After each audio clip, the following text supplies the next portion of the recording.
আজকে তোমাদের সাথে শেয়ার করব মাত্র 10 মিনিটে তোমরা কিভাবে বানিয়ে ফেলবে চিংড়ি ভাপা। তো এখানে আমি সর্ষে আর পোস্ত নিয়ে নিয়েছি, আর দেব এর মধ্যে গোটা কয়েক কাঁচা লঙ্কা, আর দেব সামান্য একটু হলুদ। তো দেখো এবার কিন্তু দিয়ে ভালো করে পেস্ট করে নেব। এবার চিংড়ির মধ্যে মানে কাঁচা চিংড়ির মধ্যেই কিন্তু আমি সর্ষে পোস্ত বাটাটা দিয়ে দিয়েছি।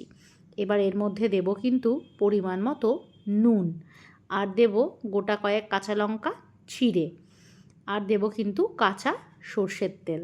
তো চলো দেখতে থাকো। আজকের এটা টিফিন বক্সের মধ্যেই হবে, আর একদম 10 মিনিট সময় লাগে মাত্র।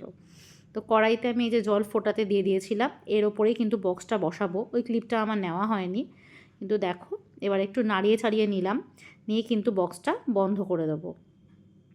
তো আমার চ্যানেলে এরকম ইন্টারেস্টিং ভিডিও পেতে কী করতে হবে, চ্যানেলটিকে কিন্তু অবশ্যই সাবস্ক্রাইব করে তোমাদের পাশে থাকতে হবে। তো এবার কিন্তু বক্সটা দিয়ে দিলাম, আর মাত্র 10 মিনিট পর খুলে কিন্তু এই চিংড়ি ভাপা কিন্তু রেডি। গরম ভাতে এই চিংড়ি ভাপা খেতে কিন্তু দারুণ লাগে। তো দেখা হচ্ছে নেক্সট কোনো ভিডিওতে। সবাই ভালো থেকো, সুস্থ থেকো।